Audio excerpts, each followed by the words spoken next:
ko'z tegish bir hasadxo'rninki. Yeni bir adamdaki bir nimetke, bir artıqçılıqqa, bir faziletke, meyli o maşina olsun, meyli uy olsun, meyli balası olsun, bir yanında erişken bir nesige hasad küzülen karşı ve şu hasad küzülen karşı sebeplik çıkan yaman akıbetini gösteriyor. Şu duanı et degende qanda adam dese, keçkiçe onun tuyuqsuz bir bala yetmeydi, keçti dese, keçti tam atqan kadar onun bir tuyuqsuz bala yetmeydi degen. Bir adamninki mijazini o'zgarib ketishi, ilgari ait xushchaqchaq adamninki to'ng mijoz bo'lib qolishi. Ilgari sosyal, yani sirtqa chiqqisi keladigan, shu jamoatga aralashqisi keladigan tuyuqsizlam uyga kiriblam uydan taloq chiqib kelmaydigan, yolg'izlik xalab qilishi, ya'ni bir odamning ahvolini tuyuqsiz o'zgarib qilishi. Buningmi sehrlangan bir ehtimol yuqori deydi shu kishi. Ko'zligi shu olsun, balki sehrlanish olsun, buningda biz diqqat qiladigan bir nuqta nima degan.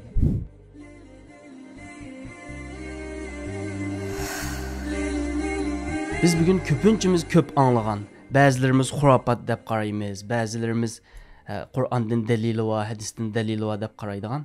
Ko'z tegish haqida to'xtalib baqsaq, cho'nglarimizdan anglaytdik. Bir bola tug'ilsa, buni ko'z tegib ketdi deb ko'p insonlarga yoki boshqalarga ko'ksatmaydigan ish bor. Undaqda ko'z tegish haqiqatmi yoki bu xurafatmi? Oldin bu masala kelgan vaqtda mana shu xurofat degan nima, mushaq qilsak tushuncha berib, ondan keyin bu ko'z tegish haqiqatmi yoki xurofatmi, buni o'sak texmi yaxshi bo'l deb o'ylayman. Xurofat degan nima desak, bizning dinimizga diniy jihat asosi bo'lmagan ibodat shaklida olsun yoki tushuncha shaklida olsun kirib olgan narsalar xurofat deb ataladi. Xo'sh. Bizning dinimizda, ya'ni Qur'on Karimda ishonchli hadislarda asosi bor, ammo bizning aqlimizga g'ayri bilinadigan yoki qarmoqqa bizning aqlimiz qabul qilolmaydigan ishlar u xurofat emas. Biz bir ishniki xurofat yoki emasligiga uning Qur'onda yoki ishonchli hadislarda bo'lgan yoki bo'lmaganligini qarab ondan keyin hukm qilamiz. Endi shu ko'z tegish masalasiga kelsak, bu xurofatmi yoki haqiqat bormi desak, yana bunda Qur'on, hadisga qaraymiz.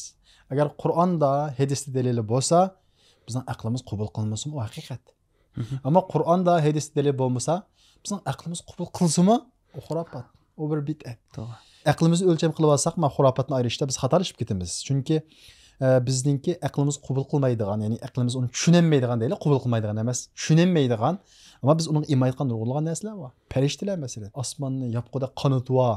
Xo'sh, shunday nima qildi hamda hadislarda keladi. Aqlimiz qanday tushunadi? Payg'ambarimiz Muhammad alayhisolamning Isro Mi'roj voqealigi va masalan bir kechada Baytul Muqaddasga berib, u yerdan osmonga chiqqanlik voqeasi, hamda hozirgi aqliy jihatda bir kechada haramdan Baytul Muqaddasga berishni hozir masalan tushungili bo'ldi shunda hamda nafaslar bo'lgandan aqli bo'ldiga ishgan deb. Ammo ayni davrda qanday tushungan bo'g'aydi, uni qabul qilmadi. Tuga qancha ma'sumotlar tiz berib bo'lmaydi. Shu vaqtga masalan kofirlarga qo'shildi shu vaqtda Muhammad amdi joyladi, amdi kishilarni dindan yondirmaymiz deb shunda qaradi. Aqli qabul qilmadi. Masalan Abu Jahl Hazrat Abu Bakrning qashqarib nima dedi? Ma tijoratchi odam, ma qilib ishlaydigan odam. Amdi Muhammadning qashini buni tatib chiqamiz deb Hazrat Abu Bakrning qashqa Abu Jahl keldi. Ey Abu Bakr, sening hamrohing Muhammadning nima deganligini angladingmi dedi. Hazrat Abu Bakr nima dedi? U kechidan Baytul Muqaddasga berib, osmonga chiqib, u barzakh hayotida nurg'ulashlarni ko'rganligini bu shundaq deb yuribdi kishilarga dedi. Nima maqsadda dedi? Buni bir aql qabul qilmaydi. Endi dinda shubhilanadi, ikkilanadi, ishonmaydi. Muhammadni tashlab bizning qashimizga kiradi degan maqsadda dedi. Xo'sh. Rasul Muhammad shunda dedimi degandan keyin Abu Jahl shundaq dedi. Shamsan so'rab baq dedi. Degandan keyin agar Muhammad shunda degan bo'lsa, u rost debdi dedi. Ey Abu Bakr, sen Muhammad osmonga chiqdim desmi shunamsa degandan keyin Hazrat Abu Bakr ajoyib bir javob berdi. Nima dedi? Men Muhammadga har kuni osmondan vahiyning tushganligiga ishongan tursam, uning osmonga chiqqanligiga nimaga ishonmagandekman? Uni qanday farq bor? Albatta shunda. Jibril alayhisolamning tushganligi, farishtaning tushganligi, vahiyning tushganligini aql qanday tushunaladi bu masalani tushunmaydi. Aql tushunmaydi, lekin haqiqat. Xo'sh. Shunga biz musulmon taslim bo'lg'ichi. Aqlni tushunamizmi, lekin uning bir dalili, uning bir ba'zi bir paketlari bo'lsa, aqlim qabul qilmadi deb uni inkor qilmaymiz yoki uni xurofat deb qaramaymiz. Shunga Qur'on Karimda mu'minlarni nisbatan degan allazina yu'minuna bil g'ayb. Ko'magan narsaga ishonadi. Jannatni ko'may turib, do'zaxni ko'may turib ishonadi. Hamda bizning aqlimizni qabul qilmaslikni, xurofatlikni o'lchashda asos qilib olsak, yuqori degandek nurg'ulg'an voqealiklar, nurg'ulg'an ishlar bor bizning dinimizda. Chunki insonning aqli degan qanchalik u hamma narsani qabul qila olgudek, insonning aqli degan cheklik. Bugun qilganimizga aytib pushaymon qilishimiz mumkin masalan. Shunga biz bir narsani xurofat yoki emasligida Qur'on hadisga qaraymiz. Agar Qur'onda va yoki ishonchli hadislarda bo'lsa, uni bizning aqlimiz tushunamizmi? Taslim bo'lamiz. Taslim bo'lamiz, musulmon bo'lamiz, ya'ni uningga iymon etamiz. Ko'z tegish masalasiga kelsak, ham ko'z tegish masalasi bizning cho'nglarimiz bek deydi. Amaliyotda cho'nglarimizning deyishdan ba'zan eshirayotgan taraflarimi bor. Xo'sh. Ammo uni eshirayotgan tufayli ko'z tegishni hamda xurofot demdik. Xurofotmi yoki emasligini biz Qur'on hadisga qarab bo'lgan shunday bo'ldi. Qur'on hadisda ko'z tegish haqiqatan qanday oyatlar bor desa, Sura Yusufda Yaqub alayhissalom bolalarga ya'ni Misrga avatgan vaqtda 11 bolasini ya bunayya la tadkhulu min babi wahid wa dkhulu min abwabin mutafarriqa dedi. Ey bolalarim, sizlar Misrga kirgan vaqtinglar bir eshikdan kirmanglar. Hammanglar ayrilib, ayrim eshikdan kiringlar dedi. Bunun nima uchun bunda deyilganligini kim biladi? Qur'onning tarjimoni bo'lgan Ibn Abbas radhiyallohu anhu va shu davrdagi, ya'ni Rasulullohning shogirdlari va Ibn Abbasning shogirdlari bo'lgan mufassirlar, sahobalardan, tabiilardan bo'lgan mufassirlar eng to'g'risini biladi hamda. Nima uchun Yaqub alayhissalom bolalarga bir ikkidan kirmanglar dedi desa, Ibn Abbas, Mujahid, undan boshqa nurg'ulg'an mufassirlarning hamma shunda deydi-ki, ko'z tegmasin deb shunda deydi. Chunki Yaqub alayhissalomning 11 bolasi nihoyat kelishgan. Xo'sh. Qovul Misrga bunda kelsa, boshqalarning ko'z tegishidan ansirab shuning uchun Yaqub alayhissalom bir ikkidan kirmanglar degan. Shunga alaqamda 4 o'g'al, 5 o'g'alnimi shunga cho'nglarimiz deydi, bir kuchli manglar bor. Mening asosi var masalan. Ko'z tegidi deb. Bildim ama. Chunki Yaqub alayhissalom bolalarni bir ikkidan kirmanglar degan. Ko'z tegmasin deb. Ondan boshqa masalan yana bir oyat bor Qur'on Karimda. Va yakadul-ladina kafaru la yazdiqunaka bi absarihim lamma sami'u zikra.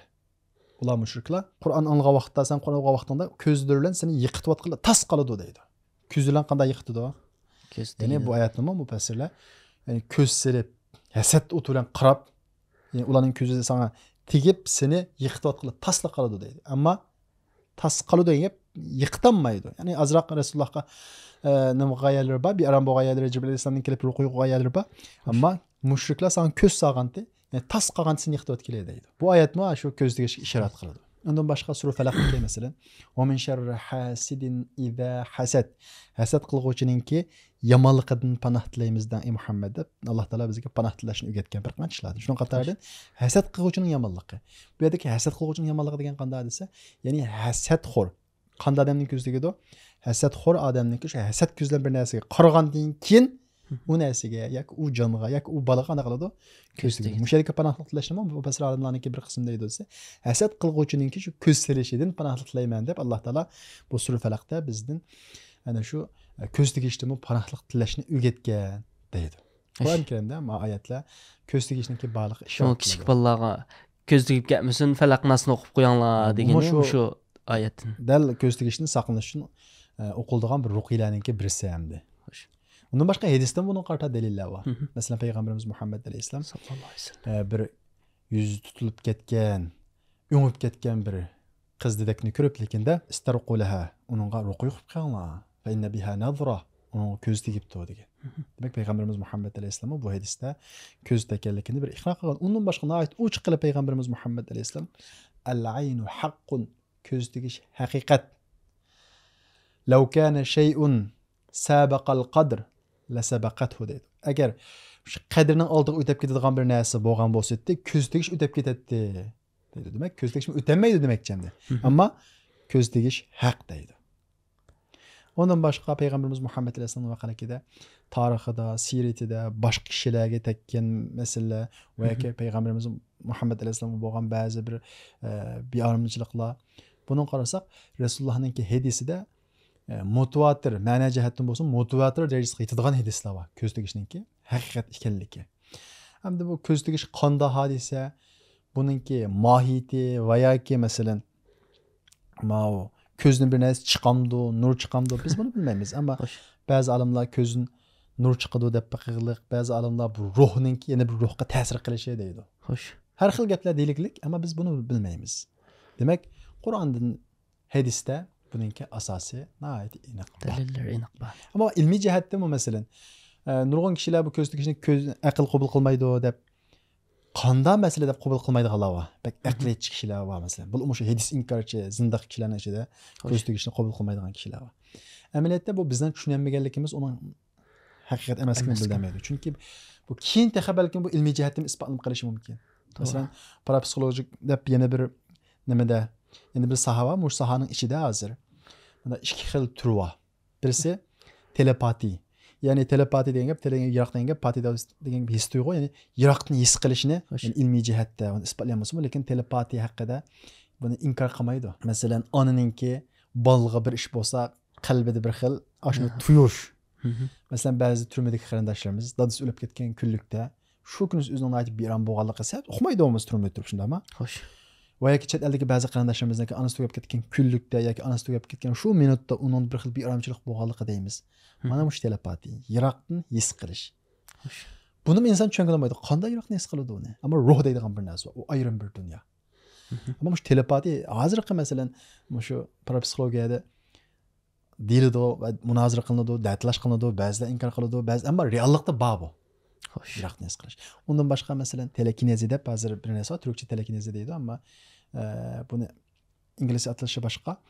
Bu telekinezi degan nima desa, buni ko'proq inkor qilsa-mu, lekin yana ba'zilar buni ba mavjud deb qaraydi. Ya'ni bu yiroqdan bir narsani harakatlantirish. Telekinezi degan. Masalan, qo'lingizda hozir bir telefon bo'lsa, men yiroqda shu zehn kuchim orqali xo'sh, qo'lingdagi telefonni tushirib o'tadigan. Xo'sh. Mahil holatnimi hozir da'tlash qilinadiq masalan. Gerçi hozir ko'p kishilar uni inkor qilsa-mu, lekin 5 yildan keyin, 6 yildan keyin, 7 yildan keyin buni bir isbotlab qilishi mumkin. Telekinezi balki ko'z tegishga biroz aloqa yiqilib qoldi-ku shu. Ko'z tegishimi ko'zdan bir narsa chiqib, uningki bir narsa ziyon uchraydi deymiz-ku masalan, yoki inson kasal bo'lib qoladi masalan. Keyin tafsil so'zlaymiz. Ammo shu telekinezimi yiroqdan zehn kuchi bilan bir narsalarni harakatlantirish. Buni endi ba'zilar desin, ba'zilar inkor qiladi, bilim odamlar ichidan, ilm-fan odamlar ichidan, lekin bir da'tlashliq bir masala hozir. Ya'ni tadqiqot sohasi bo'lgan bir masala. Demak, ko'z tegishmi balkim keyin ilmiy jihatdan isbotlab qilish mumkin. Ammo ilmiy jihatdan isbotlanmasa-mu, Qur'on, hadisda bormi, u biz uchun xurofot emas. Bu biz uchun haqiqat. Xullas bir vaqtimizda ko'z tegish xurofot emas. Haqiqat, chunki Qur'onda va hadisda biz yuqorida o'tganimizdek uningki dalillari bor. Ko'z tegishning alomatlari bormi? Endi payg'ambarimiz Muhammad alayhisalom yuqorida hadisda deb o'tdik-ku masalan. Bir jariyani bir dekni ko'rib, uning chiroyini o'ngib ketganligini ko'rib, mana ko'z tegibdi, ruhi yo'q qilganlar degan. Buning qarg'a vaqtimizda mush chiroyning o'ngib ketishi bu ko'z tegilikning alomati bo'lishi mumkin deymiz. Undan boshqa ko'z tegish qanday hadisa desak, ko'z tegish bir hasadxo'rninki.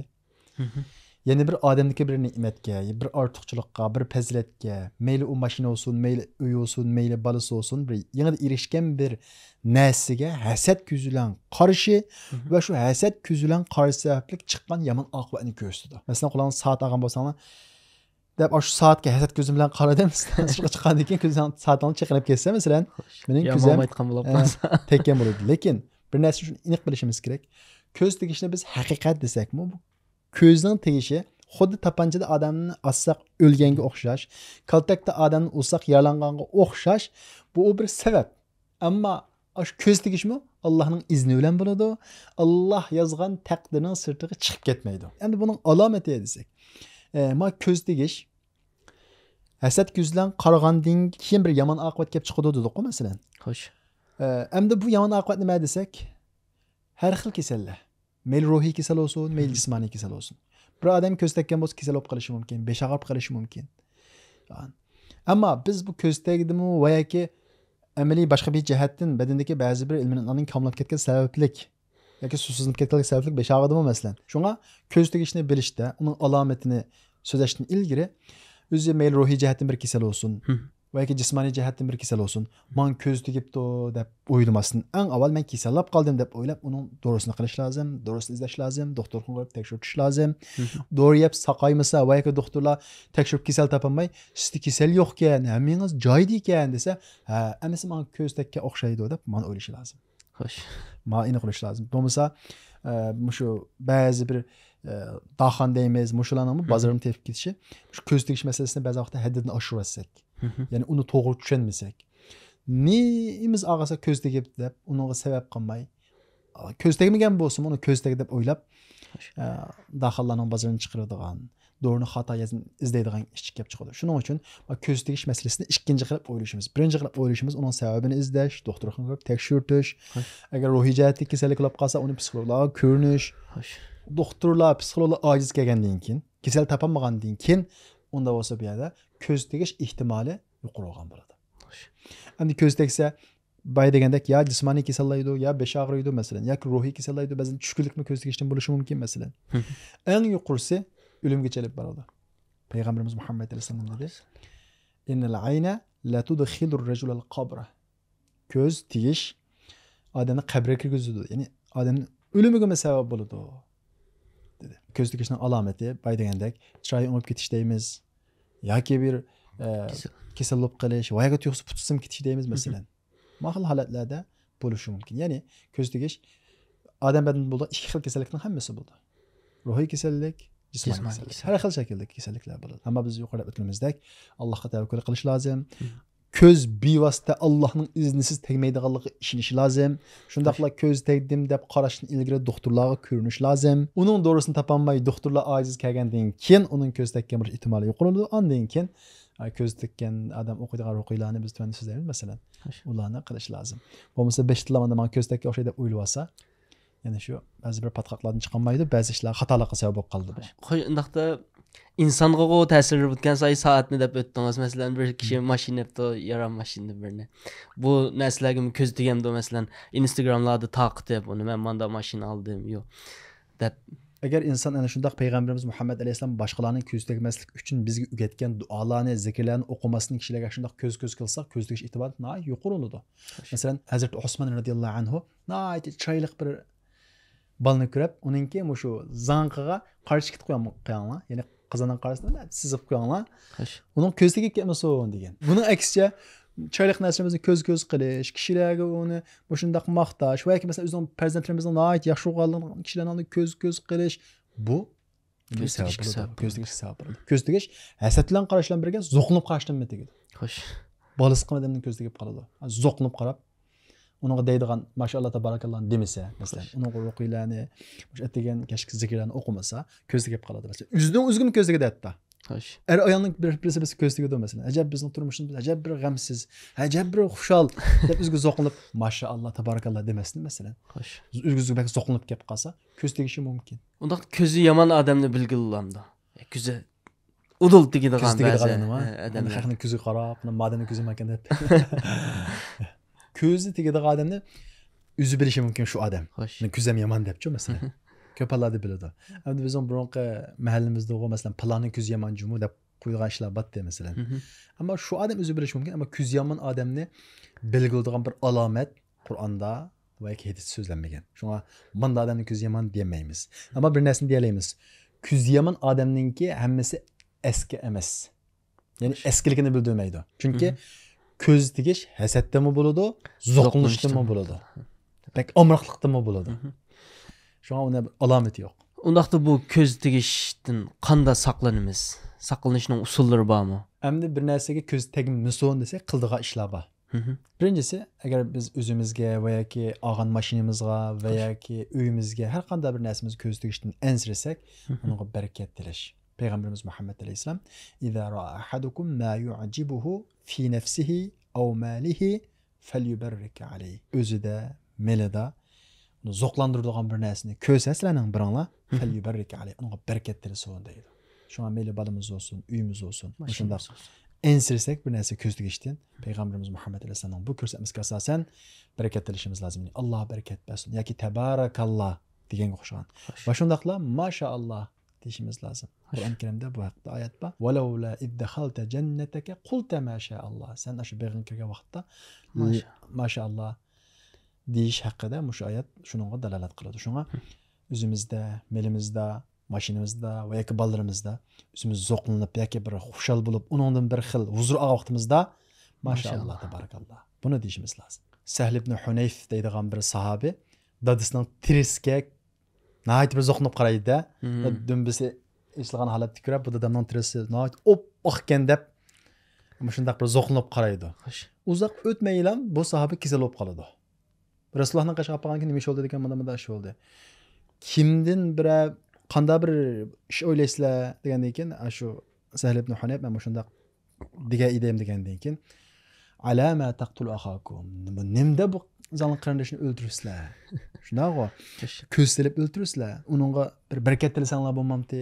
Ya'ni tabarakallah yoki Alloh taolo barakat bersin, Alloh taolo nima degan barakatlik yaratquchi, go'zal yaratquchi deganga o'xshagan shu mashaalloh tabarakalloh degan bo'lsanglar bo'lmasmidi deb mushun degan. Shuna mesela meyli mashinamiz olsun yoki mesela ballarımız ne aytdi, xushal o'ynayotgan bo'lsa ko'z oldimizda. Zo'qinib qarab qilib ko'z tegishini ensirsak, mashaalloh tabarakalloh. Keyin dilam deyishimiz kerak. Xo'sh. Shunga mesela arablar tulum mashinasi qizib qo'ydi, mesela mashaalloh tabarakalloh. Binolar qizib qo'ydi, mashaalloh tabarakalloh. Nimishqa ko'z tegishini saqlash uchun. Ammo Türklerde bak tuma isip koyduğun elake köz tegib qanbelgina. Bunun fakat asas yok dinimizde. Hatta eğer bu tumar olup qalsa men allaka tamimatan faqat eşraka deydi Peygamberimiz Muhammed sallallahu aleyhi ve sellem. Tumasa şirk deydi. Eğer muşu köz tegishini saqlaydı deb itiqad qilib qalsa bir shirkka tushib qolgan bo'ladi. Shunga u narsalarniki faqat asas yo'q. Asası bo'g'ini idza xalta jannatga qulta mashaalloh. Alloh taolo Qur'on Karimda deydi, mesela güzel boqqa kirgandan keyin mashaalloh degan deyishni Alloh taolo bu oyatda o'rgatdi. Undan boshqa hadisda tabarakalloh deyishni o'rgatdi. Shunga mashaalloh tabarakalloh. Güzel bir narsani ko'rsak, ig'zimizga buni darhol kelish lozim. Balamizga zo'qnib qaragan vaqtda mashaalloh tabarakalloh. Bunu deyish lozim. Undan boshqa mesela ballalarimizga va yoki o'zimizga va yoki mol mulkimizga ko'z tegmasin desak, shu Muavvizat surasini o'qishimiz kerak. Muavvizat surasi degan qaysi? Falaq, Nas, Qul huvallohu ahad. Ya'ni sura Ixlos. Qul a'udhu birobbin nas, Qul a'udhu birabbil falaq, Qul huvallohu ahad. Shu 3 surani o'qib, 3 qatim o'qib, degan kashda badallarga yurib turishi lozim. Chunki Peygamberimiz Muhammed Aleyhisselam shunday o'ziga yurib turadi. Xo'sh. Üçüncüsü Resulullah şu köz tegishdan va yoki sehrdan saqlanish uchun o'qigan duolar var. Shuni o'qish. Masalan, shu qonun qatoridan Bismillahi la yadurru ma'a ismihi shay'un fil ardi va la fis sama' va huwas samiul alim. Peygamberimiz Muhammed Aleyhisselam şu duani deganda qanda odam desa, kechgacha uningga tuyuqsiz bir balo yetmaydi. Kechdi desa, kechda tong atgan qadar uningga bir tuyuqsiz balo yetmaydi degan. Shuning uchun shu Bismillahi la yadurru ma'a ismihi shay'un fil ardi va la fis sama' va huwas samiul alim degan bu duani o'qishimiz kerak. Undan boshqa shu ballarimizga ko'z tegishni ensirsak, ko'z tegmasin desak, shu Peygamberimiz Muhammed Aleyhisselam o'zining ikki navisi Hazreti Hasan va Hazreti Husaynga o'qigan ruqiyni o'qishimiz lozim. Ruqiy duosini. O qaysi degan vaqtda A'udhu bi kalimatillahi tamma va min kulli shaytanin vahamma va min kulli aynin lamma. Ey Allah, sen bilan mükemmel pezlik söz bilan panolik tilayman. O mükemmel pezlik söz qaysi? Allah'ın güzel isimleri ve Kur'an-ı Kerim. Ve min kulli şeytan ve bütün şeytanların yamanlıqından panolik tilayman. Ve hamme ve bütün şu ismi atağılı bulduğun bütün neslerin yamanlıqından panolik tilayman. Ve min kulli aynin lamme. Şu köz sağucu közünün yamanlıqından panolik tilayman degan. Şunu Peygamberimiz Muhammed Aleyhisselam Hazreti Hasan ve Hazreti Hüseyin'e köp okup yürüydü. Biz de şu balarımızga dua okup yürüyüş ilgiri batdı çoğunlarımızda. Ama yeni bir şu biz 2000 yıldan keyin bizde bir xil bazı bir yanılıq kirdi. Mesela başka yerden. Muşunun təsirdə muşuşların hamısı kütülüp getdi bizdə. Xurapat deb qaraydı. Həmin xurapat deb bid'ət deb yuxutduğan birini kirdi. Ayrılmay yo'qolib ketdi. Əməliyyatda farzandlarimizga, balalarımızga muşu duanı oxuşumuz lazım. Çünki bu İbrahim Aleyhisselam özünün oğlu Yaqub Aleyhisselam ve İshak Aleyhisselam'ın oxugan bir dua. Xoş. Bu anla İbrahim, İshak ve Yaqub'a muşu duanı oxuydu. Mən sizlərə muşu duanı oxuyman deb Peyğəmbərimiz Muhammed Aleyhisselam Hazreti Hasan ve Hazreti Hüseyn'ə muşu dualarını oxugan. Xoş. Yani birisi mesela biz bayatın deb öttük, bir eskartip öttük ama şu köygen yiyen neslerimizni, isl maşini alsak, isl telefonu alsak, lipitki çıkıp şundaq dağıtımız şundaq var. Isl maşini alsak oldu oturapla mesela mutat turğa çıkırımız. Allah şükür qilib, ondan paylanış lazım. Lakin onu turğa çıkırıp, kişilerin içindeki otunu qozğumasıq lazım. Hazreti Osman radiyallahu anhu biz yuqarıdan deb öttük. Dessinu nunun tahu li alla tusibuhul ayn. Bir nəhayət gözəl bir şeylik balını görən vaxtda onun kimiş zanqığa bir qarç kit qap qoyğan bolsanlar, köz tegməyən bolsa, kaşki deb şunu tavsiyə qılğan. Demək, çarlıqqa azraq bir nima çikit pap qaşını Hazreti Osman radiyallahu anhu tavsiyə qılğan. Bunun çoğunluğumuzda balmıqı deyəməm şu qarç söküb qoyduğan bəzi işlər, köz tegməsin deb. Gerçi bu Hazret sahabenin tavsiyəsi bolsunmu? Peygamberimiz Muhammed Aleyhisselam'ın körsətməsi emas, sahabenin tavsiyəsi. Demək, bu yerdə nə məqsəd qanıdı desə, şu gözəl nəslimizdə imkan qədər kişilərin közünün ensire bolsun bir qədər yuşuş. Kişilerinki meyli zoğuk olsun, meyli esat qılğıcı olsun, onunki yaki həsdi, yaki zoğukunu qozğumasılıq. Xoş, ondaqda yuqarıda köz tegishdən ilgiri oquyduğan ruqiylarni, dualarni, zikirlarni degan bo'ldingiz. Ondaqda köz tegib bo'lgandan keyin yoki köz tekkanlikni his qilib bo'lgandan keyin qanday dualarni o'qiymiz yoki qanday usullari bilan? Baya deganda köz tegishdan ilgiri shu o'zimiz yaxshi ko'rgan yoki yanada olgan narsamizga qarata barakat tilaymiz. Payg'ambarimiz Muhammad alayhisalom o'rgatgandek. Xo'sh. Endi köz tegib bo'ldi. Kesellab qoldik. Doktorga bordik, tekshirdik. Doktorlar siz kasal yo'qkan dedi. Lekin bizda kasal va ko'z tegish ehtimoli yuqori. Xo'sh. Qanday qilamiz?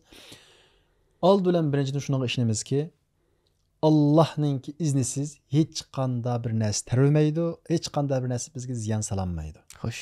Bir odamning ko'z tekkanligi u odamning bevosita bizga ziyon solganligi emas, balki Alloh taolo ko'z tegishdan iborat bir sababni yaratganligi tufayli ko'z bizga tegdi, biz kasal oldik yoki ba'zi narsalarimiz ziyonga uchradi. Xo'sh. Buning qarta bizniki birinchi qildigan ishimiz bizga ko'z tekkanligini o'zimiz his qilib yoki ko'proq gumonni ko'z tegdi deb qaragan bo'lsak, Allohga bo'lgan tavakkulni kuchaytirish lozim. Hargizmi boshqa bir to'g'ri bo'lmagan vositalarga mangmasligimiz lozim. Xo'sh. Ya'ni Allohga bo'lgan tavakkulda chang turishimiz lozim. Allohning iznisiz hech qanday bir narsani tarilmaydiganligi, Allohning iznisiz hech qanday bir narsani bizga ziyon solmaydiganligini bunga ishonishimiz lozim. Ikkinchidan, hadisda kelgan shu ko'z tekkandan keyin va yoki ko'z tekkanlik ehtimoli bor deb qaralgan vaqt o'qiydigan duolar shuni o'qishimiz lozim. Masalan, payg'ambarimiz Muhammad alayhisalom og'rib ketib qolgan vaqtida Jibril alayhissalom kelib, "Ya Muhammad, ishtaki, ey Muhammad og'rib qoldingmi?" dedi. Payg'ambarimiz Muhammad alayhissalom degan vaqtda payg'ambarimiz Muhammad alayhissalomga Jibril alayhissalom ruqiy qilib qo'ygan. Kasaldan shifo tepish uchun. U qaysi? Tuvandaki. Bismillahi urqik va min kulli shay'in yu'zik va min sharri kulli nafsin aw aynin hasid. Allohning ismi bilan o'qiyman, har qanday yomon nafsining yomonligidan, ko'zning yomonligidan sen ruqiy qilman deb bu duoni o'qigan. Shunga mushu duoni agar ko'z tegdi deb qarab qolsak, o'zimizga o'qisaqmi bo'ladi yoki birisi bizga o'qib qo'ysin bo'ladi. Chunki payg'ambarimiz Muhammad alayhisalom o'zigimi o'qiydi. كان رسول الله صلى الله عليه وسلم إذا اشتكى نفث على نفسه المعوذات ومسح عنه بيده deydi. Yani üzgümüp Resulullah sallallahu aleyhi ve sellem rukuyu koydu. Birincisi ma duanı okuymiz. İkincisi muavvizatını okuymiz. Biz yukarıda muavvizatını köz tegişten ilgili okuymiz dedik ya. Köz tegişten keyin mi okuymiz? 3 qatim okuymiz. Et degende 3 qatim, keşte 3 qatim. Bu köpüncü tecrübe bilen sabit olan narsalar. Yani bu sahada kişilerinki tecrübe bilen sabit olan narsa.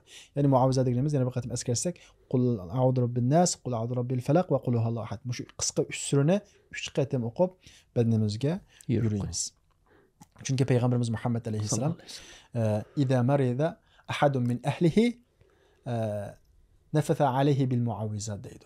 Hazreti Ayşe radıyallahu anha. Peygamberimiz Muhammed Aleyhisselam ailesinin birisi şunda kesel olup qalsa, onunla muavvizatını oquydu deydi. Qul a'udhu rabbil falaq ve nasni ve qul huvallahu ahad oquydu deydi. İkinci qilib bunu oquymiz. Bunun başqa şu ko'z tekka odamni uqullab qalsa, şu odamni chaqirib akilib, şu odamni tahorat og'izib, şu suni şu adamga chechish va yoki şu adam şu suda tahorat qilish. Bu hadisda kelgan yuqorqi shu Sahl ibn Hunayf degan sahobi tirisning go'zalligi bilan ko'zlab sog'an odamga payg'ambarimiz Muhammad alayhissalom shuni tahorat og'izib, ammo ko'z sog'uvchininki tahorat qilishida bunda bir xil farq bor. Qaysi desam shu tartib bo'lganki, shu tiznimi silaydi odam. Undan keyin shu suni akilib shu odamga yo to'kidi yoki shu odam qanday qiladi, tartaladi. Mushu usullar orqali ko'z tegishdan saqlangan bo'ldi. Bundan boshqa mush et degan kashga zikirlar desa buning basma shaklan bor. Mushuni et degan kashda o'qib berish nihoyat foydali. Chunki bularning ko'pinchisi oyat. Alloh taolo Qur'on Karimda va nunazzilu minal Qur'ani ma huwa shifaa'u va rahmatun lil mu'minin. Biz Qur'on Karimdan shifo bo'lgan oyatlarni tushiramiz deydi. Bu shifo jismoniy shifo, ruhiy shifo, qalbga shifo, hidoyat shifosi hammani o'z ichiga oldi bu. Xo'sh. Shunga payg'ambarimiz Muhammad alayhisalom kasal bo'lib qolsa, masalan hamma usullarni qo'llanadi. Biz kasal bo'lib qolsak, bir qancha xil usullar. Birinchisi darayemiz shundaqmi? Ikkinchisi ruqoy qo'yamiz. Uchinchisi ham darayemiz, ham ruqoy qo'yamiz. Payg'ambarimiz Muhammad alayhisalom uchinchisini qilgan. Kasal bo'lib qolgan vaqtda ruqoy qilgan, masalan yuqorida bizda o'tgandek. Xo'sh. Oilasining birasi kelib qolsa, ruqoy qilgan. Yana ba'zida moddiy dorilarni qilgan, masalan qo'zg'ab kelgan kishi Rasululloh hasal buyurgan. Xo'sh. Masalan zaytun mayni burg'an, ajr xurmasini buyurgan dorilar. Yana ba'zida shu moddiy dorilarni ruqiyni birlashtirgan. Shunga biz odatda kasal bo'lib qolsak, payg'ambarimiz Muhammad alayhisalomga o'xshash dori yeymiz, shundaqla ruqiy qo'yamiz, shundaqla dori yeb ham ruqiy qilamiz, shundaqla dori yeymiz. Ya'ni 3 xil shaklda hammani qilsak bo'ladi. Ammo ko'z tegish masalasi kelgan vaqtimizda, ya'ni doktorlardan hech qanday bir amal bo'lmagan, ya'ni sizda kasal yo'q ekan degan bunda vaqtimizda bizning tayinligimiz faqat va faqat ruqiy bo'ladi. Xo'sh. Ruqiyni biz yuqorida so'zlab o'tdik. Masalan, muavvizat suralari 3 sura, umur ruqiy. Yuqorida bizda o'tgan bismillahi urqik. Xo'sh. Bumi ruqiy. Shunga o'xshagan. Unda sehr haqida nurg'un ixtiloflar, talashlar bor. Bu haqiqatmi yoki xurofotmi degan to'g'risida. Undaqda sehr degan nima? Sehr deganimiz bu kasbiy nuqtaga yetgan vaqtimizda sehr degan ma'lum bir tuganchga yoki bir tuma deyli va yoki bir taqoq deyli yoki so'ngak deyli ma'lum bir narsaga ma'lum bir narsalarni o'qish va yoki ma'lum bir narsalarni yezish orqali boshqalarga ta'sir ko'rsatishni maqsad qiladigan bir hodisa va yoki ish harakatni ko'rsatadi hamda. Xo'sh. Masalan, kichik chog'larimizda batdiq, masalan, bir narsalarni yezish va shu orqali ma'lum yoki uni ko'mish va yoki uni uyga tashlash. Xo'sh. Va yoki uning beshini aylantirish deganga o'xshagan, uni o'ziga ram qilish va yoki ayollarning o'tirisini ayirishga o'xshagan mushu hodisalarni ilib berishning o'zi sehr qilish deb ataladi hamda. Tumalarni soldi g'ashlayapti. Ishini ichib qarasak, qog'ozlarga bir narsalarni yezilgan deganga o'xshagan. Demak, bu maqsadni, ya'ni boshqalarni va yoki kasal qilish deymiz, yoki ziyon yetkazish maqsadida yoki uningga ma'lum narsalar ta'sir ko'rsatish maqsadida ilib borgan mush ishlarni sehr deb ataladi. Xo'sh, undaqda sehr bizning dunyomizda, yer sharida yoki bizning jamiyatimizda deyli, mavjud bir narsami bu? Endi sehr tarixdan buyon tilg'anib kelgan, hatto Nuh alayhissalomning davridan tortib o'sha sehr tilg'anib keladi. Masalan, Nuh alayhissalomni o sahir deb sifatlaydi xalqi. Xo'sh. Ta payg'ambarimiz Muhammad alayhissalomga kelgan qadar payg'ambarimizni sahir deydi. Payg'ambarimiz Muhammad alayhissalom har qanday bir payg'ambar kelsa, o sehr bilan tuhmat qilinadi degan mazmunda hadisi bor. Endi sehr amaliyotda, reallikda mavjud bo'lgan, shundaqla Qur'on uning mavjud ekanligini muayyanlashtirgan bir masala. Xo'sh. Masalan, payg'ambarimiz Muhammad alayhissalomga sehr qilingan. Lubayd ibn Asom deydigan bir Yahudi payg'ambarimiz Muhammad alayhissalomga bir taqoqqa bir narsalarni o'qigan, undan keyin uni quduqqa tashlagan. Buning ta'sirida payg'ambarimiz Muhammad alayhissalom og'rib qolgan. İki farishtalar payg'ambarimiz Muhammad alayhissalomga u taqoqning ko'milgan quduqni deppagan.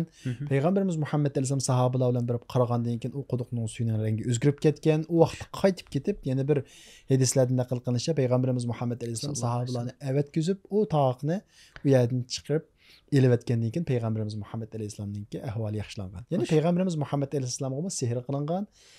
Shu sehrning ta'sirida payg'ambarimiz Muhammad alayhissalom bir ishni qilmasimi qilgandek bir xil tijoviga o'xshash mendaq bir tuyg'uda payg'ambarimiz Muhammad alayhissalom bo'lgan. Asli bu masalaning tegi mundaq.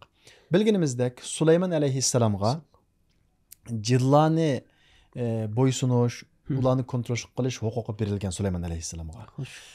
Şeytanmı cillanın türüdün. Bu noktadan şeytanın balları şeytanmı Süleyman Aleyhisselam'a boysunuşqa mahkum bolgan. Şundaqla Süleyman Aleyhisselam'a şeytandan şundaq boysunurlaydigan halat kelgan.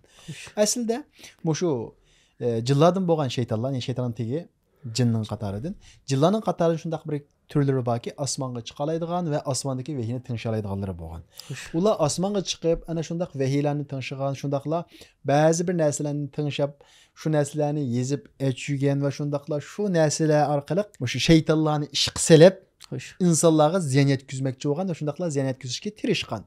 Sulaymon alayhissalomga Alloh taolo o'sha shaytonlarni bo'ysundirish huquqi bergandan keyin Sulaymon alayhissalom ana shu shaytonlar kishilarga ziyon yetkazadigan, osmonga chiqib tinglashib olgan, shuni yezish orqali, kishilarga o'qish orqali sehr deb ataldi shu. Mushundaq bir narsalarni yozgan shaytonlar. Muşu şeytanın yazgan narsalarga Yahudilar ergashgan, Bani İsraillar ergashgan. Vattaba'u ma tatlush shayatinu ala mulki Süleyman deydi Allah Taala Qur'on-i Kerimda. Ular, yani Yahudilar ma tatlush shayatin Süleyman'ın davrida şeytan tilovat qilgan narsaga, şeytanın so'zlariga ergashdi deydi. Qay so'zlariga? Şeytanlar osmondan tinglashib kirgan va shuni sehr o'rnida ishlatgan so'zlariga şeytanlar ergashdi. Süleyman alayhissalomga şeytanlarni bo'ysundirish huquqi berilgandan keyin Süleyman alayhissalom bütün şeytanlarning hammasini yig'ib akilib, ular sehrga ishlatgan kitoblariningki hammasini yig'gan va yig'ib o'zininki taxtininki o'rindiqining ostiga ko'mib etgan Süleyman alayhissalom. Xo'sh. Sehrni mushtaq cheklagan Süleyman alayhissalom. Süleyman alayhissalom vafot topgandan keyin bir qancha yil o'tib, şeytanlar Yahudilarga bu kitobni ko'mgan yerini deb qo'ygan. Yahudilar birib Süleyman alayhissalomning taxtining ostini ko'lab Sulaymon alayhisalom ko'mgan, sirga ishlatilgan kitoblarning hammasini topgan. Shaytonlar Yahudiylarga Sulaymon jinlarni bo'ysundirishi olsun, mushundaq shamollarni bo'ysundirishi olsun, mush ishlarning hammasini qilishda mana mush kitoblarga tayangan, mush sihr kitoblariga tayangan, uning podshohligi u bir payg'ambar emasdi, u bir sehrgardi deb bu narsani taqatgan. Yahudilar bunga ergashgan. Shu sababni Yahudilar Sulaymon payg'ambar emas, u bir sehrgar, u bir kofir deb qaragan. Mushu payg'ambarimiz Muhammad alayhisalomga Sulaymonniki payg'ambar ekanligi tushirilgan vaqtda, payg'ambarimiz Muhammad alayhisalom Sulaymon alayhisalomning bir payg'ambar ekanligini bayon qilgan vaqtda Yahudilar ha, Muhammad endi xatolashdi. U bir sehrgarni payg'ambar dedi, u bir kofirdi degan vaqtida Alloh taolo mana mushu oyatni tushirgan.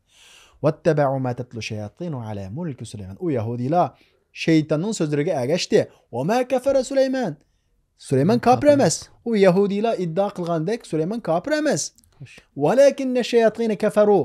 Şeytanlar sirügengen, sirini taqatgan, kishilarga sir qilish orqali ayolning o'tirisini ayirgan ma şeytanlar kafaru, kafir oldular.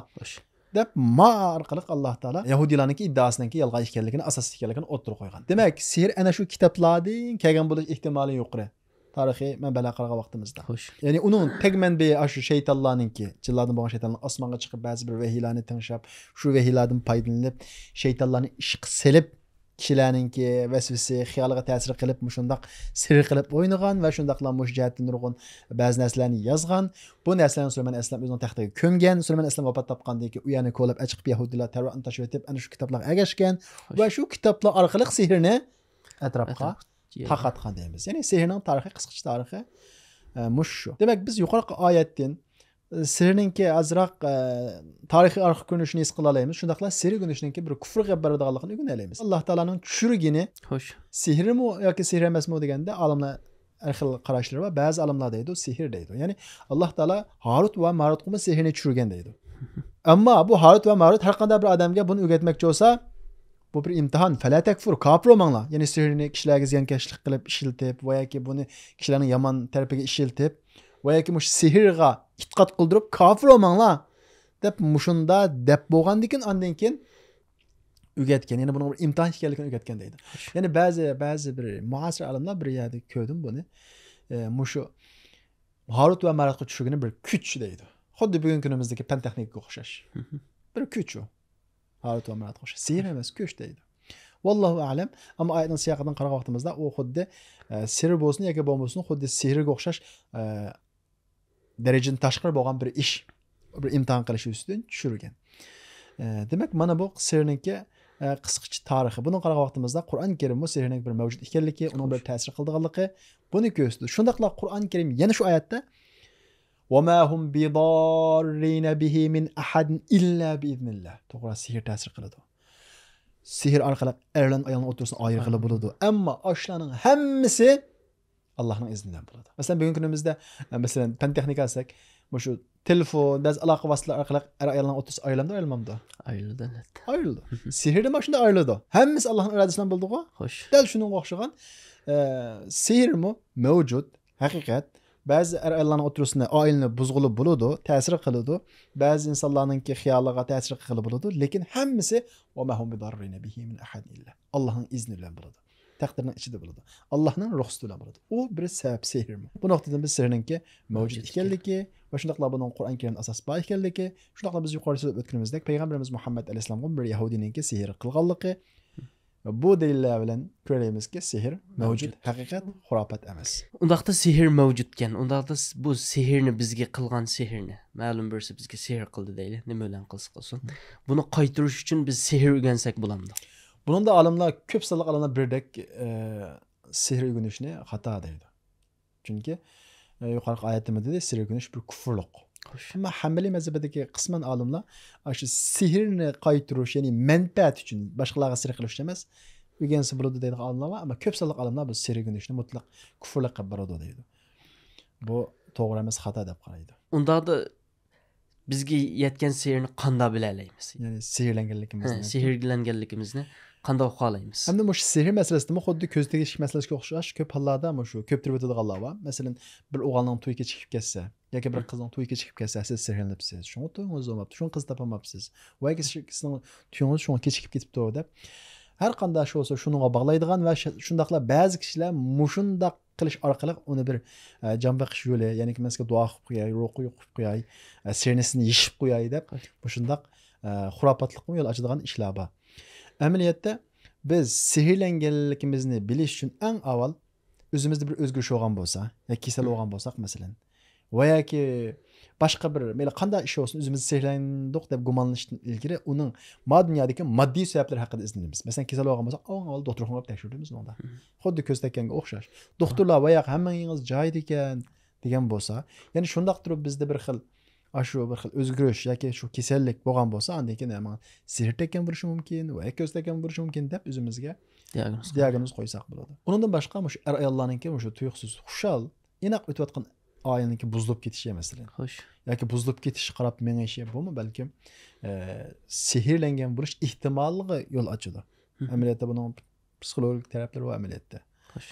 Yoki uningki boshqa taraflari bo'lishi mumkin, ammo biz boshqa o'zimiz surishti qila oladigan, bila oladigan taraflarning hammani qilib bo'lgandan keyin sababini hech qanday bir moddiy sabab topamasak, sehrlangan bo'lishimiz mumkin yoki boshqalar bizga sehr qilgan bo'lishi mumkin deb gumonlanish haqli.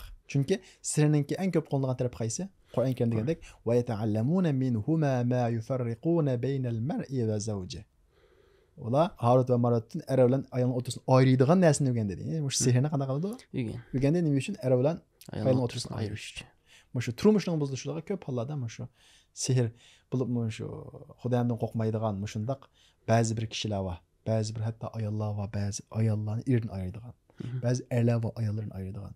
Hatto ba'zi bir jahil şu dini seviyesi tüm boğan hatta kayın anılamı mesela oğlunu ayırış için bu şunda kışlarına kımayı digilolmaydı mesela. Hemmisi cehalet, hemmisi küfürlük ameliyette bu işler. Ondan başka mesela sebepsiz halde insanınki ruhiyetindeki özgürlükler şundan sebep de qaraydigan. Bu köpüncesi tecrübelen bilingen ahval. Mesela şu sihir bilen kesbi köp izlengen shundaqla mush jihatda hozirgi islom dunyosida ko'z ko'ringan Badrul Falakavi degan mushu bir olim bor. Mush olim mush tajribalar orqali bir qancha sabablarni bayon qilganlik. Bu sabablar Qur'onda hadis kelmagan, ammo tajriba bilan bilinganlik. Mush sehrlanganligi ehtimoli bo'lishi. Masalan, bir odamningki mijozini o'zgarib ketishi, ilgari nihoyat xushchaqchaq odamningki to'ng mijoz bo'lib qolishi. Ilgari sotsial, ya'ni sirtqa chiqqisi keladigan, ammo shu jamoatga aralashgisi keladigan odam tuyuqsizlam uyga kiriblam uydan talağa chiqib kelmaydigan, yolg'iz xalab qilishi, ya'ni bir odamning ahvolini tuyuqsiz o'zgarib qilishi. Buningmi sehrlangan bir ehtimol yuqori deydi shu kishi. Undan boshqa ma'lum kishilarga mana haddidan ziyoda bog'lanib qilish, haddidan ziyoda yaxshi ko'rib ketish. Bu sehrlangan bo'lish ehtimoli bor deb qaraydi ekan. Bularning hammasi yuqorida aytganimizdek ko'p kishilarni mushaqda davolagan odamning bir tajribaga asoslanib degan bir gapi hamdi. Ammo biz shuni bilishimiz kerak. Sehrlandikmi yoki emasmi buni bilish uchun o'zimizda bir o'zgarish bo'lgan bo'lsa, eng avval biz nechadan bu gapni moddiy sabablarni izlaymiz uningki. Doktorga ko'rinishlik tekshirib ko'rsa doktorga ko'rinamiz. Psixologning qashqa bir tekshirib ko'rsa psixolog ko'rinamiz. Ammo moddiy sabablarning hammani qilib bo'lgandan keyin yana hal bo'lmasa, ular topamagan vaqtda buning ehtimoli ko'z tekkan bo'lish yoki sehrlangan ehtimoli yuqori bo'ladi. Ammo bu vaqtda Peygamberimiz Muhammed Aleyhisselam hadislarda ko'rsatgan bo'yicha ruqiy orqali davolash qarab bo'lamiz. Undaqda yuqorida ko'z tekkan kishiga ruqiy o'qish yoki falaqnas qulhulloh hatlarni o'qish degandek buning duolarini, zikrlarini tilg'ab o'tgan bo'ldik. Bundaqda sehrgimi buning qarta qanday usullari bor, buning ruqiylari bormi hadisda? Endi shu ko'z tegish olsun, yoki sehrlanish olsun, buningda biz diqqat qiladigan bir nuqta nima deganda, shu tavhidimizda çiң turuş ve pakiz tutuş. Köz tegiş olsun, sihirleniş olsun, hemisi Allah'ın izniyle buladı. Onundan şifa tepişimi Allah'ın izniyle buladı. O Adem veya ki o köz sihir kılgıcı her güzmü bizge bir vasıta Allah'ın iznisiz bizge ziyaret güzenmeydi. Onda boğan iken onunki davası, şifası Allah'ın ilkide. Bunun karta imanımızda müstehkem turuşumuz gerek, tevhidimizde pakiz saklaşımız gerek, şundakla Allah'a tevekkül kılışımız gerek. İkinciden hem de bunun üçün bu biz yuqorida o'tgan ruqiy duolarni o'qishimiz kerak. Uning ichidagi eng ko'p, ya'ni Rasululloh sallallohu alayhi vasallam hayoti bo'yicha eng ko'p o'qigan ruqiy qaysi? Muavvizat. Ya'ni Qul a'udhu robbil falaq va Qul a'udhu robbin nas va sura Ixlos bor. Ya'ni shu uchni eng ko'p o'qigan. Hazrat Aisha radhiyallohu anha Peygamberimiz Muhammed alayhisalom hayoti bo'yicha mushum muavvizatni, ya'ni shu 3 surni ko'p o'qiydi. Hayotining oxiridagi shu vafot topgan kesildimi, Rasululloh o'qimagan vaqtda men o'qib Rasulullohning badallariga shu yurib qo'ydim degan. Ya'ni shuni o'qib atdiganda kashda 3 qatim qulg'u suf qilib, undan keyin badallarga surish shu sehrdan qutulish va sehrdan qutulish uchun qildigan yo'lliq ishlarning birisi. Undan boshqa biz shu boya ko'z tegishdim deb o'tgan bismillahi la yadurru ma'a ismihi shay'un fil ardi va la fis sama. Buni endi sehrlanishdan ilgari yoki ma'mur sehr qilmasin deb qolsak, degan kashda eg'zimizni tushirmasligimiz lozim. Degan kashda eng az 3 qatim, kashda 3 qatim bu shaklda o'qib berish lozim. Chunki yuqorida o'tdik, payg'ambarimiz Muhammad alayhisalom hadis degandek, buni degan odamga kashkicha tuyuqsiz bir ziyon yetmaydi, kash degan odamga tong atqucha ziyon yetmaydi dedi. Bundan boshqa sehrlandim deb qaragan odamni, ko'z tegdim deb qaragan odam o'qiydigan ruqiy bor, masalan. Bismillah urqiq degan. Yuqorida biz deb o'tdik. Shu duoni o'qisin bo'ldi. Undan boshqa payg'ambarimiz Muhammad alayhisalom o'zining oilasiga o'qib qo'ygan bir ruqiy bor. Allahumma rabbin nas azhibil ba's anta shfi anta shafi la shifa illa shifauk shifaan la yughadiru saqman. Sahih Buxoriy va Sahih Muslimda kelgan ruqiy duosi. Ey kishilarningki Robbi bo'lgan Alloh azhibil ba'sa. Bu mendagi yomonlikni, mendagi kasallikni ketkizib o'tgin, vashfi, sen shifolik bergin, anta shafi, sen bo'lsang haqiqiy shifolik berguchi, la shifa illa shifauk. Seningdan shifoyingdan boshqa hech bir shifo yo'qdir. Sening shifoying kasalning hech qanday bir ta'sirini qo'ymaydi. Ana shundaq kasalningki izini, ta'sirini qo'ymaydigan shaklda menga shifolik bergin degan mana mushu duoni o'qishimiz kerak. Biz yuqorida deb o'tgan duoga qo'shib. Undan boshqa agar biz mushu sehr qilgan ehtimoli va uron yoki narsani bilsak, masalan ba'zilar bir narsa kumidi masalan. O'ylusqa bir narsa qo'yilgan ishlar bor. Shuni tepib chiqarib o'tish. Chunki payg'ambarimiz Muhammad alayhisalom shundaq sehrga uchragan vaqtida sahabalarni avatkizib, shu quduqdan tavoqni chiqarib o'tgan, undan keyin taltuki saqayib ketgan deyiladi. Undan boshqa to'g'ri bo'lgan moddiy jihatga dorilarni ishlatsa bo'ladi. Masalan, sehrga uchradi, boshi qarib qoldi deylar, masalan. Boshi qarib paydo qilgan dorilarni ishlatsa bo'ladi. Masalan, payg'ambarimiz Muhammad alayhisalom degandek ajru xurmalarini ish lozim. Undan boshqa zaytun may deymiz. Undan boshqa masalan suvga demida qilib, ya'ni suvga Qur'on o'qib, sur Baqara o'qindi. Qur'onning qaysini o'qisa bo'ladi va yoki muavvizatni o'qisin bo'ladi. Shularni o'qib, shuni issa yoki badaniga sepsin bo'ladi. Undan boshqa shu Badrul Falakawi shu hajamat qildirishni tavsiya qildi masalan. Qon oldirishni. Undan boshqa bizning eng chong qurolimiz bo'lgan duo qilish Alloh subhanahu va taologa. Mushu usullar bilan ruqiya, demida, andan hajamat, duo, zikr, tasbih mushu ishlar bilan inshaalloh sehrdan qutulg'uli bo'ladi. Shundaqla bu payg'ambarimiz Muhammad alayhisalomning ko'rsatgan yo'li. Sehrdan qutulish, yana bir sehrgarning qashig'i berish, bu intayin xatarlik, insonni iymondan chiqarib o'tadigan ishlarning birisi. To'g'ri bo'lgan payg'ambarimiz Muhammad alayhisalomning ko'rsatgan yo'li, ya'ni shu ruqiy duolarni o'qish. Undan boshqa nurg'ulgan ruqiy duolar bor. Uning kitoblari va masalan duo kitobda biz yuqorida qisqa ixchanlar deb o'tdik.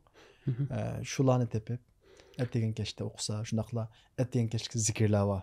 To'g'ri shunday ham yaslam chiqadi. Atdigan kashda zikrlar desa, shularni o'qib berish. Agar ularni o'qimaydigan imkoniyat topib qolsa, biz yuqorida deb o'tganimiz shu payg'ambarimiz Muhammad alayhisalom Hazrat Hasan va Husaynga o'qib qo'ygan. Shundaqla payg'ambarimiz Muhammad alayhisalom o'ziga o'qigan muavvizatlar 3 sura masalan. Undan boshqa biz yuqorida deb o'tgan Allohumma rabbin nas. Uning ilgari biz ko'z tekkan vaqtda o'qiydigan bismillahi urqiq va min kulli shay'in yu'zik va min sharri kulli nafsin aw aynin degan bu duolarni nayt qisqa ixcham bularni o'qish lozim. İnşallah bunu o'qigan vaqtda, ya'ni Allohga tavakkul bilan, ishonch bilan Allohning shifoligini umid qilib o'qigan vaqtda Alloh taolo shifolik beradi. Chunki shifolikmi Allohning ilkida, u sehrmi Alloh taolo uni bir sabab qilib yaratgan. Bizga ta'sir qilishi Alloh taolo saqlasin, bizga ta'sir qilishimi Allohning izni bilan bo'ladi. Uning yo'qishimi yana Allohningki izni bilan bo'ladi inshaalloh. Ko'z tegish va sehr haqida paranglashgan bo'ldik tafsili. Alloh razı olsun. Razı olsun.